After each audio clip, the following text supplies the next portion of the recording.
All right, guys, here we go. In today's video, we're going to take a look at America's major depressions you never knew about. This is not our first or our last.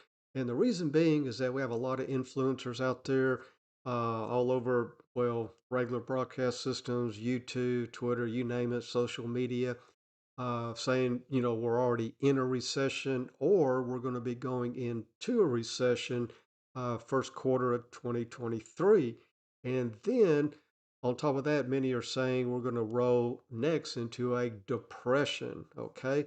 So we're going to take a look at previous depressions our country has been through and survived. And many families actually came out a whole lot better. Multi-generational wealth was made. So it depends on which side of the coin you look at, positive, negative, and how well you're prepared to go into a potential recession and or depression. Okay, so first of all, we're going to take a look at the first one. It was the Panic of 1819, and it was caused by the collapse in cotton prices, credit contraction, over speculation in land, commodities, and stocks.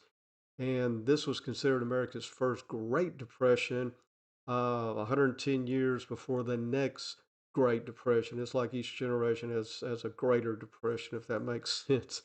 And from 1819, it lasted front to 1821.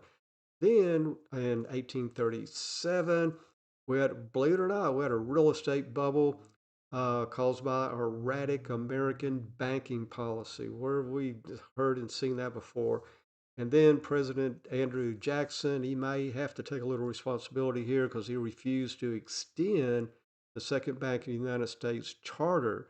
And that provided a lot of state banks, individual banks, just to pump out, banknotes, flood the market, which led to a major economic depression that lasted for 6 years. And then we roll into 1857. And again, we had bank closures, issues with the banks, and then depression soon followed.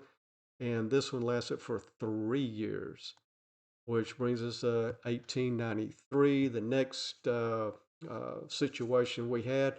And it was a run on gold in the U.S. Treasury. And of course, that slowed economic activity, which snowballed into unemployment. And that caused, obviously, asset prices to plummet because there wasn't money being pumped into the market. And whenever, assets start coming down, what do people do? Sell, panic sell, emotions, fear, and greed, which caused one of the most severe depressions in U.S. history. And then that kind of ducktailed it through actually 1897.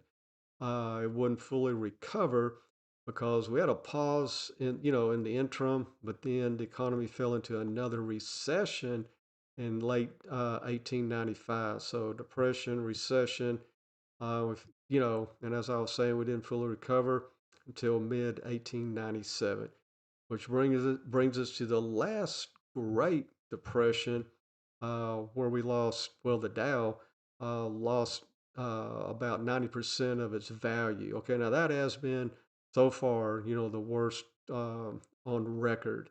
And it didn't, well, I started around, well, the crash of 29 and it lasted to 1932, and we didn't fully recover, or Dow didn't fully recover until November of 1954. Now, uh, getting closer to the current day, other U.S. market pullbacks, crashes, however you want to say it. Now, we just looked at the ones that were on the Dow Jones 30% or greater. Okay, there have been a lot of pullback. That's just normal market activity going up, pulling back, et cetera, et cetera. But the main ones, 30% or more were 1968 through 70, 1973 and 74, 1987. A lot of that was, energy, oil, that sort of thing, and a little bit of banking that caused those. 2000 through 2002, as you remember, was the internet dot-com bubbles. 2007 to 2009 was our real estate, debacle, collapse, as well as banking. And then 2020 was the COVID slam down. And then current day, 2022 The Dow has been down as much as 22%, and we're back up currently only down about going into the end of the year, 9.75. So we'll definitely keep an eye on all this. You know how we work, and then we'll keep it monitored. And there's always a bull market somewhere. There's something pop into the upside, into a bubble, or after the bubble pops, then coming back down to the downside. So give us a follow on Twitter. Check out our Patreon members group, and we will definitely keep you in the loop and educated in the areas that are popping, go long, or dropping, go short.